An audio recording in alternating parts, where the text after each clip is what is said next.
Salve, salve, nação! O que aconteceu com o Flamengo? O que aconteceu com o Flamengo? 10 dias para apresentar isso?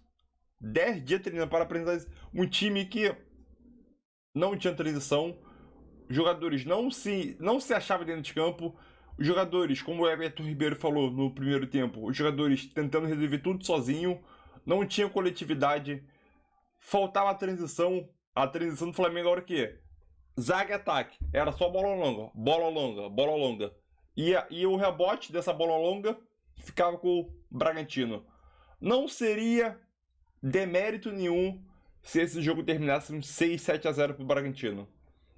O Bragantino, se eu não me engano, ele finalizou mais de 25 vezes. É um absurdo. Absurdo. 16 escanteio. Mais de 16 escanteios, se não me engano. Entendeu? Mas é aquilo. Tem muitos pontos para acertar ainda, né? Próximo jogo domingo contra o Santos na Vila Belmiro. E obviamente, né, com portões fechados. Que pode ser, querendo ou não, uma até vantagem pro Flamengo. Mas o Flamengo apresentar esse futebol não vai ser vantagem nenhuma, né? E o Santos também não estava jogando nada. Mas o Flamengo 10 dias para apresentar isso? Vergonha. Vambora para mais um vídeo. Vai deixando seu like aí e a sua indignação aqui nos comentários. Tamo junto, crédito a ESPN Brasil. Vambora. Do que qualquer tentativa de olhar e analisar. Ó, foi esse ponto. Foram inúmeros pontos, né? Boa noite, Paulo. Boa noite, companheiros. Assim, a questão para mim é que, independentemente da escalação que entrasse em campo, o jogo que fez, isso inclui o primeiro tempo, então o primeiro tempo que o Flamengo fez era inaceitável. Então, jamais a justificativa poderia passar pelo, o Pulgar tá no banco, não deveria estar, foi um erro na escalação do Sampaoli. O Ayrton Lucas está no banco, não deveria estar, foi um erro na escalação do Sampaoli. Aquela partida que a gente acabou de assistir, o jogo nesse nível é inaceitável. Por melhor e por maiores que sejam os méritos do Bragantino, como vocês acabaram de falar. O Mosquera fez uma partida absurda, num nível absurdo, e acho que o time do Bragantino inteiro, no fim, jogou no mais alto nível, então foi, de fato... Evangelista. Exato. Para você ter essa diferença no jogo, não dá para ser só mérito ou só demérito. Para você ter essa diferença, porque, como você falou, era para ter sido 6, 7-0, não seria exagero esse placar. Então, para você ter essa diferença, você tem que ter muito mérito, como você teve, e muito demérito. Eu sou dos caras que mais reluta em usar a expressão do faltou empenho, faltou dedicação, faltou vontade. Agora, no jogo de hoje, isso está absolutamente escancarado. Quer dizer, é inaceitável, e aí o torcedor do Flamengo tem todo o direito de se revoltar ao ver o time sofrendo do jeito que estava sofrendo, continuar do primeiro minuto ao último minuto do jogo exatamente na mesma toada. Porque se houve algum momento, depois do segundo gol, em que o Flamengo criou um pouquinho mais, eu acho que teve até mais a ver com o Bragantino do que com o Flamengo. Quer dizer, não mudou, como você disse, mudou a escalação, não mudou absolutamente nada em relação à superioridade do Bragantino. A superioridade ela aconteceu do primeiro ao último minuto. E aí, olhando para o que tem o Flamengo à disposição, para o nível dos seus jogadores, para a qualidade técnica desse time, de fato, acho que assim, é um dos casos em que dá para usar o termo inaceitável. Assim, o Flamengo não jogou absolutamente nada e podia ter perdido de bem mais do que perdeu. Tudo bem, Xará? Boa noite. Olá, Andrade. Olá, companheiros. E é diferente do Palmeiras, que a gente citou ontem, por coerência. A gente falou dos desfalques, isso aqui a gente falou de Rony Veiga, de 4 desfalques, que alteram completamente a forma do Flamengo, do Palmeiras jogar, e aí faltou rendimento. E a gente falou do tamanho, da extensão do grupo de jogadores. A gente fala do Flamengo justamente um pouquinho diferente, né? Entra um Cebolinha. Você pode discutir se ele está jogando bem ou não, e ele não está jogando bem faz muito tempo, mas foi uma estrondosa contratação do Flamengo. Mas é o Cebolinha, não conseguiu. Você não tem o Ayrton Lucas, você tinha o Wesley um pouco mais solto pela direita, o Cebolinha voltava também, ajudava, com o Léo, Davi Luiz, Fabrício Bruno e o Wesley sem a bola, num 4. Quando entra o Pulgar é aquele jogador que faz os encaixes entre os zagueiros. Faz muita falta hoje? Faz. Muita falta. Só que é não olhar para a verdade do jogo, ficar só falando, faltou Ayrton Lucas e o Pulgar. Não é isso. foi o melhor futebol da volta da data FIFA foi do Bragantino. Melhor. Não teve. E o Flamengo, o que me preocupa é algo que a gente não vê. Então eu me preocupo, porque eu não vi. Pode ser. A gente sabe que o São Paulo força muito a intensidade dos treinamentos. E ele está correto em treinar como joga. A questão é o volume, o tamanho do treinamento. Você não pode treinar numa intensidade altíssima durante muito tempo, porque você vai levar para o jogo um time cansado.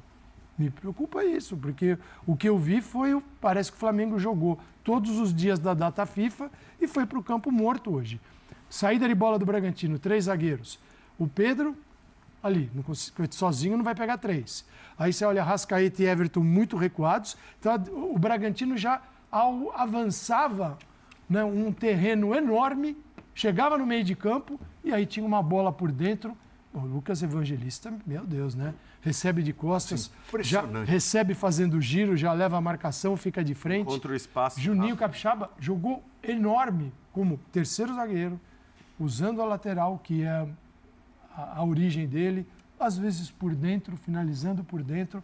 Então o Bragantino veio com uma mobilidade tática que envolveu todo o Flamengo. O Flamengo conseguiu jogar. Você pega o Flamengo, você pergunta antes, quem vai ter posse de bola nesse jogo? Flamengo, não foi o Bragantino. O Bragantino acertou 36, chutou 36, acertou 13. O Flamengo acertou nenhum chute no gol. Quer dizer, um negócio. E teve erros assustador. Nesses chutes de bolas na trave. Teve isso também. Poderia ter sido 5, tranquilamente. 6-1, 6-2, poderia ter sido um placar desse. Mas as triangulações do Bragantino pelo lado, as construções de triangulação, mas elas engoliram o Flamengo. Então tem que aplaudir o Bragantino, mas detectar erros no Flamengo por que o Flamengo parece que tinha tomado um remedinho para dormir. O que aconteceu durante este período? Antes do Birner, da primeira palavra do Birner, vamos ouvir Jorge Sampaoli, do Linha de Passe. Ahora no tengo mucha explicación. Venía con mucha ilusión por este juego, mas o time fue superado por el rival claramente. Entonces analizaremos con más detenimiento lo que aconteció, pero la globalidad del juego es de que o time no encontró nunca la posibilidad de emparejar el juego. El Bragantino jugó un juego de mucha intensidad y superó ampliamente. Boa noite, Jorge. Gabriel Orfan, canal Paparazzo Rubro Negro.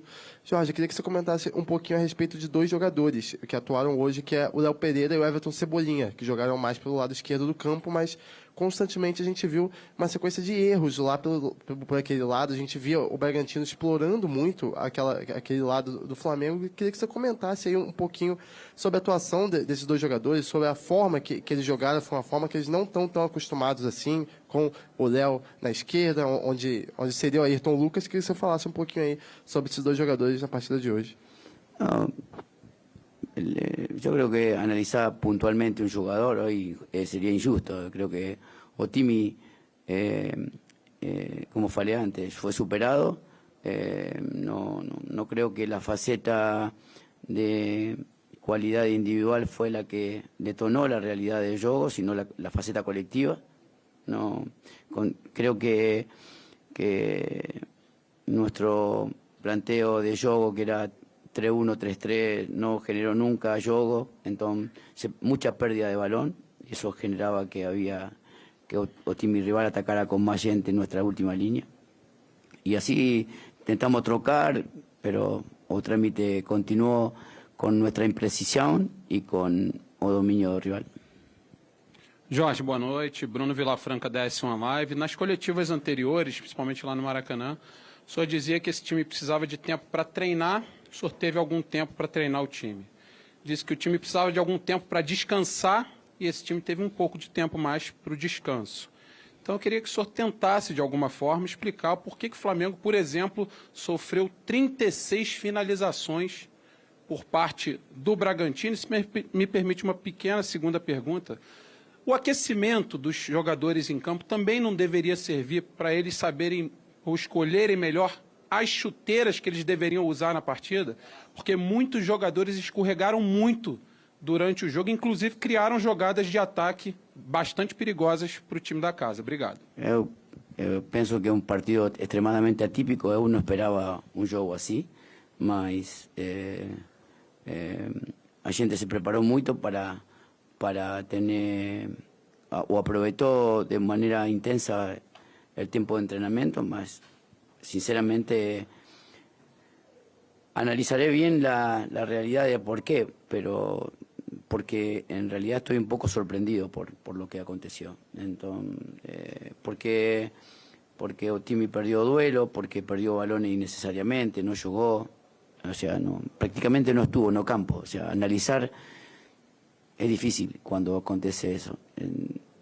La chutera no tengo ni idea. Creo que también es como es un parte de todo, ¿no? Creo que jugadores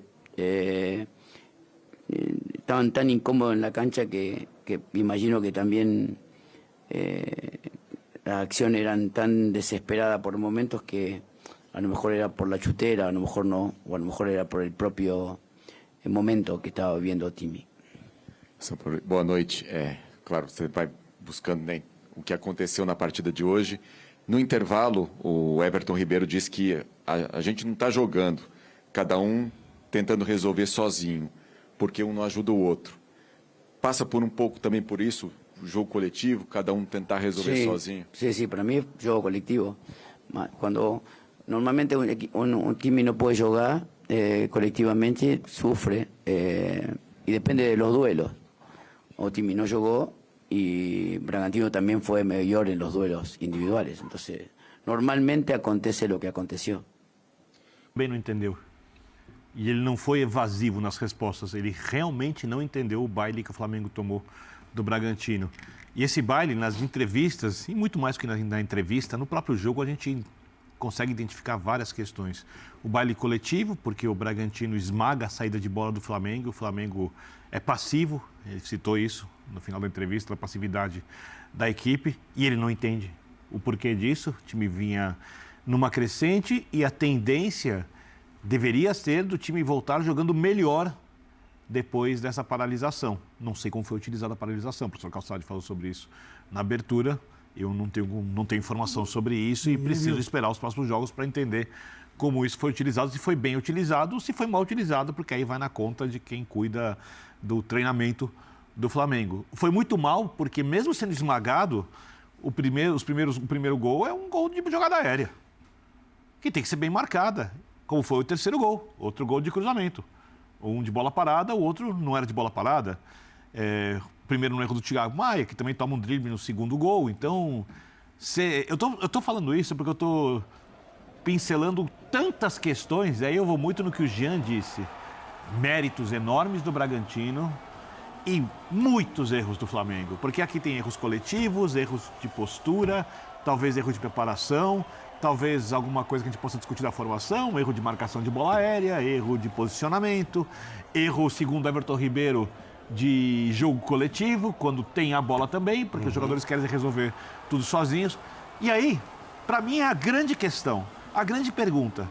Por que um time que vinha crescendo, 10 jogos sem perder, que estava reencontrando seu melhor jogo, para e volta pior logo depois? Isso funciona para times que têm embalo, que, digamos, aquela coisa do time pega um embalo enorme e está jogando bem, mas o time não é tão bom na verdade. O time do Flamengo, ele é melhor do que ele jamais conseguiu jogar na temporada quando a gente olha a equipe individualmente. Então isso é uma coisa que não devia acontecer com o Flamengo, mas aconteceu. Então, é isso aí, nação. Mais um vídeo aqui para o canal, né? É incrível a atuação que o Flamengo fez hoje, né? É incrível a atuação que o Flamengo fez. Concordo com o Paulo Calçade, o Vitor Bini, que ele disse que o Flamengo, ele vinha numa crescente muito grande, 10 jogos invicto, e a expectativa de todo mundo era que o Flamengo, com essa parada da data FIFA, continuasse evoluindo. Uma coisa que aparentemente não aconteceu. mas ainda tá muito cedo para a gente poder afirmar isso, né? Por quê? Porque ainda é o primeiro jogo, ainda foi um jogo atípico. O próprio São Paulo não entendeu como isso aconteceu. O próprio São Paulo tá meio desnorteado, né? Na entrevista coletiva. E a gente que assistiu o jogo, todo mundo que assistiu o jogo, não entendeu o baile que o Flamengo levou.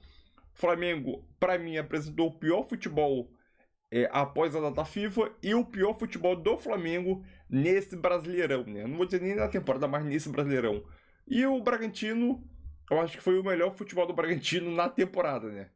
Conseguiu anular todos os jogadores do Flamengo, todas as linhas de passe, conseguiu pressionar ali em cima os zagueiros muito bem. O goleiro praticamente não fez uma defesa do Bragantino, não tem os números aqui. A intensidade que o Bragantino, intensidade e ainda a situação, a intensidade que os jogadores do Bragantino conseguiram colocar dentro de campo é uma coisa absurda. E o Flamengo veio um time apático, dormindo, parece que estão de férias ainda, né? Só que eu vou colocar outro ponto aqui, que o Paulo Calçade dessa vez diz, né? Como que essa data FIFA foi utilizada pelo Sampaoli? O que eu tava sabendo era que o Sampaoli, ele dava 2 treinos integrais, né? Manhã e tarde. Será que os jogadores do Flamengo treinaram tanto exaustivamente que chegaram hoje, no dia do jogo, e acabou cansado? Porque aparentemente a gente olhando ali via nitidamente que o time do Flamengo estava cansado. Até parece que jogou todos os dias, né? Nitidamente. Porque então aquilo é uma coisa, querendo ou não para se preocupar, que pode ter sido um jogo atípico. Agora a gente vai ver o jogo. Vamos esperar o jogo de domingo para ver o que vai acontecer. Mas ligar o sinal de alerta, porque o que aconteceu hoje foi brincadeira. Só olha essa estatística aqui, né? 36 finalizações do Bragantino e 13 foram no gol, né? O que o Matheus Cunha fez nesse jogo foi brincadeira. Sinceramente. Outro ponto aqui também, cadê escanteio? O time ele teve 17 escanteio. 17. Acho que já dá pra ver já. 17 escanteio é um absurdo, meu filho. Um absurdo, sinceramente. Sinal de alerta ligado. É o primeiro jogo ainda. Será que mais? Com esse futebol que o Flamengo apresentou? Porra, tá lembrando o Vitor Pereira. Eu acho que nem lembro. Nem lembro o Flamengo fazer uma partida tão ruim, tão abaixo com o Vitor Pereira, né? Tem esse encontro no Nublense e o Alcos lá. Porque, pelo amor de Deus, vai deixando teu like e a tua opinião também aqui nos comentários pra gente debater sobre isso aí. Tamo junto.